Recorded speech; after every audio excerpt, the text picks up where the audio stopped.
guys, and welcome to London. We got a beer, a whole thing dedicated to the town was. No, I wasn't actually born in London, but near enough.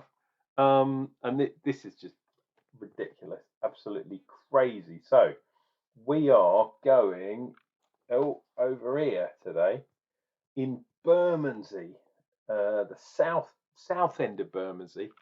Down on the Bermondsey Mile. If you're doing the Bermondsey Mile, it's kind of outside the actual mile because it's a little bit further on, but easily walkable. Well, so long as you haven't had enough beer. But yeah, ridiculous. Right, this is going to be crazy because not only have I got this London Underground map, but I look like a proper tourist, mate, because got this one as well. And I don't know if you can see, whoops, this literally has every kind of brewery in London. But there's a massive collection here around the Bermondsey area. That's the Bermondsey Mile. And up here, there's also another collection, which I didn't really know about because I haven't lived in London. I ain't lived in London for years, mate. I actually lived in London, believe it or not, 25 years ago. Wow, no, 26 years ago. Jesus. But this is up near Tottenham. I bet I used to do some charity work up in Tottenham. But this is absolutely cool. And this is the beer. My God, it's all going a bit peaked on. There we go. That's the beer we're doing today. Station Porter by Fourpure. And genius. This is making me very happy. Beer 52. You have made a middle-aged man very happy. So thank you very much. I have been critical of you of late. I know. But this is really good. Genius. Right. We do have a massive article here. This one is by Richard Crosdale. It's called Underneath the Arches, mate. Underneath the Arches. And basically, this is going on about the Bermondsey Mile. It doesn't specifically talk about Fourpure in here, but it's definitely in the area. They don't have a separate article, but underneath the arches, la la la, I'm a Cockney sparrow. Ugh, nuts. Anyway, how's that for an introduction? Bet you weren't expecting that. That must be worth a like right there. Why don't you click now? Here is the beer that we're going to be tasting. Fourpure. It even says on it Bermondsey, and it's the Station Porter, 6% London Porter in it, mate. Oh my God, am I going to be talking like this for the next 2.5 weeks or whatever it is? Crafted in London, it says. Dark as the night tube. And this says an ode to the Station Porter. It's a classic, robust style porter. Let it carry you on a journey of discovery. A big helping hand of specialist roasted malts makes this rich and roasty delight as dark as the night tube. Smooth, full body, bursting with aromas, bitter chocolate and coffee. And there's some more around here. Yeah, when you're on the night tube, you want to avoid those pregnant ladies because they've been right on the piss.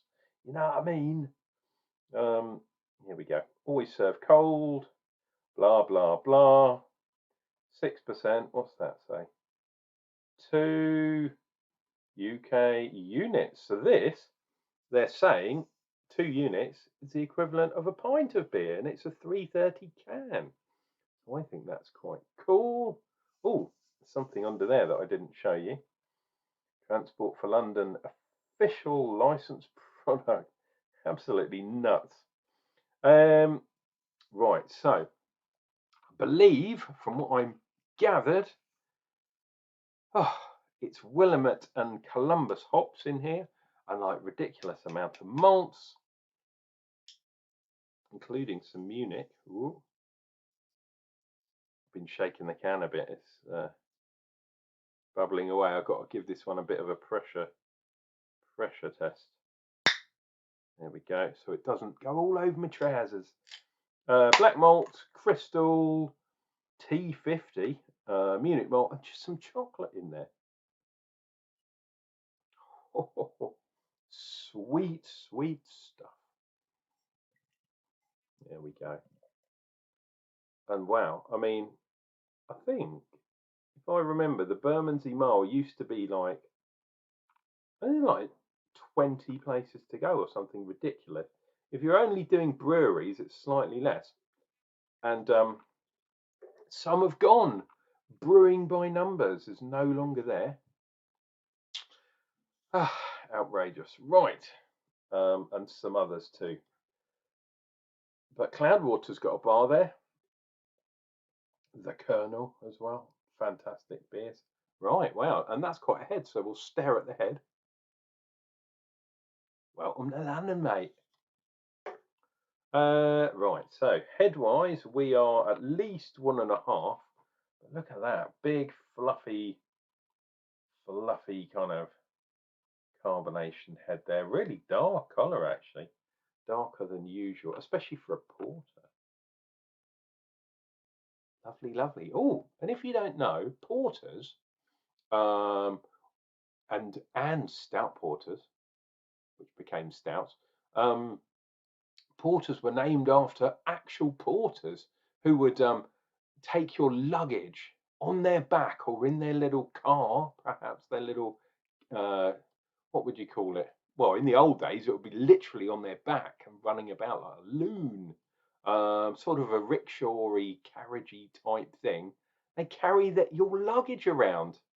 Absolutely nuts. And to give them the energy to do such tomfoolery, they would drink strong beer and hopefully not get lost with their luggage. Tis what it is. And yeah, the water in London, because it's quite hard water. Yeah, we base it. No, is it hard or is it soft? Can't remember. Whichever way round it is. It's really good for making things like dark beers, stouts, porters, all that kind of stuff. Really, really good. And down where I am in Kent, got the same problem. Lots of chalk and stuff in the kind of water. So, and again, we can do some good porters around here.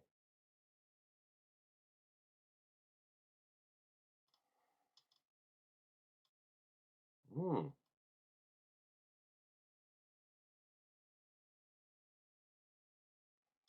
Wow, interesting. There's a smokiness to that. Um, and a bit of sweetness there. Definitely some coffee aroma. Not so much roastiness on the aroma.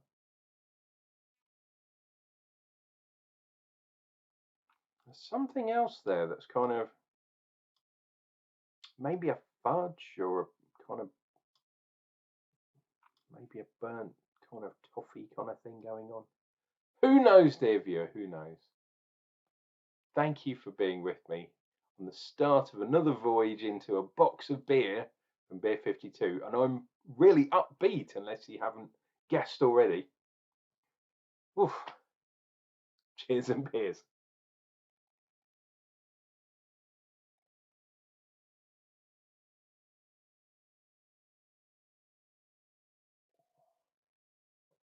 Oh.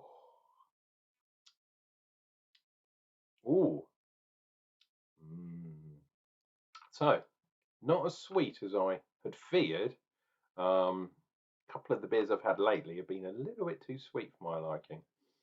This one isn't like that at all. It's quite smooth to start with, but then the coffee kind of takes over, and I do actually mean coffee.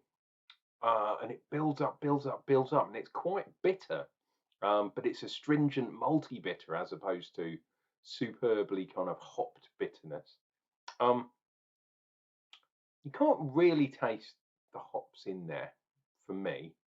So you're looking for a nice kind of level of bitterness. And it does balance the malts out. It's not super astringent, but it kind of builds up towards the end, which is interesting because it starts off quite smooth, sort of like smooth, a little bit of nuttiness, a bit of sweetness, and then that roast and kind of coffeeness really starts kicking in, and then you're like, and the bitterness in the aftertaste is all kind of from the astringency of the malts. It's really dark stuff, um, which I guess is where things like the chocolate malt. Pardon me, dear viewer. That was quite a large sip, I have to say. And I also have to say the 6% ABV is hidden reasonably well in this. You wouldn't think, because Guinness and all those other beers have kind of been dropping off on the alcohol front. They're more or less around 4, just over 4, 4.1, 4.2. And this being a 6% beer, especially if you chilled it, I haven't. I've deliberately kept this out of the fridge so I get the full experience. That was why I was a little bit dubious when I opened it, because I heard the hiss and I was like, oh, it's going to explode, but it didn't, thank God. But yeah, you would not think this was 6%, even though traditionally porters and stouts and porters tended to be a bit stronger than they are today. Weirdly, look at that, we have got a nice line, but it's kind of looking a bit like a caterpillar that's drooped down a little bit. Can you see? It's not a straight line. It hasn't stuck to the glass. It's kind of gibbered out, as we used to say. Quit that jibber jabber. Why don't you drink some more beer? I'll drink to that.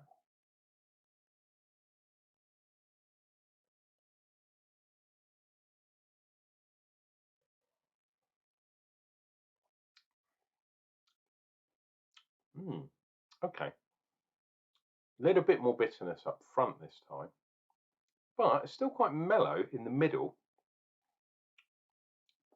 And now, things aren't getting as bitter as they were with the first sip. But I am a true believer that your first sip and your last sip are not the same, due mainly to your synapses, your taste receptors firing like an army of good uns. And they never fire in the same way the second time. You've kind of overblown your senses. So in wine circles, that's why you often see people swirling it around and spitting it out. I never spit. I always swallow, especially when it comes to beer. Wine, not so worried about wine. Yeah, really mellow. From that first thing that was quite bitter astringent wise and really dark coffee, that sort of thing, now it's kind of settled down a little bit. There's also a sort of burntness to it as well. So, and obviously that's coming from the malts. Darker the malts, the higher the EBC, I believe is the unit for malts.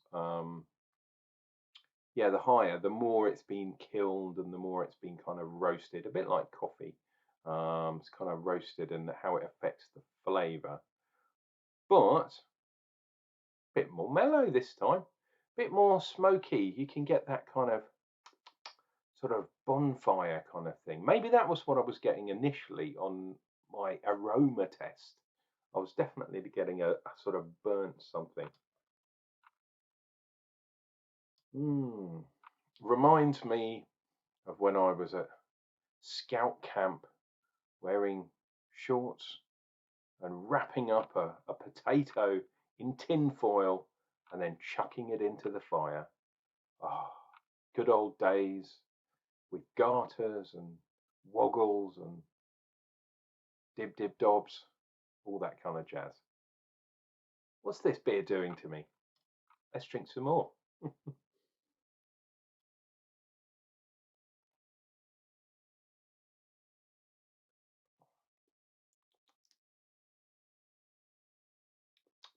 Look at that, running down the back of the glass there. Let's have a look at some foam for foam watch. Oh, look, there's an archer taking a shot at perhaps a bird flying above. Can you see him? There we go. If I was a true champion of my my classic education, I'd know what the Archer was um, in the night sky. But alas, I'm a bit rubbish, and my memory is gone for a Burton. I think it might have something to do with beer, you know, but who knows? Anyway, that is a fantastic first beer to have.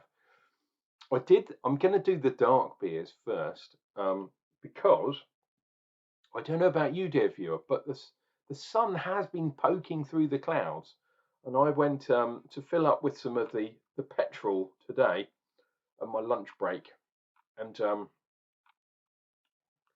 really warm.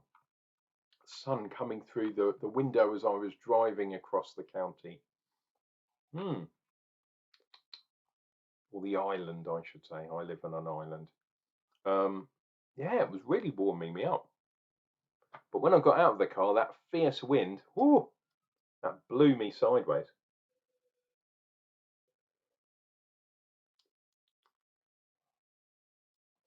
That is really nice. I am quite impressed with that. And there is another Fourpure. I'm not sure if I got the second one. Must be part of one of the other kind of offers. I do the dark beers.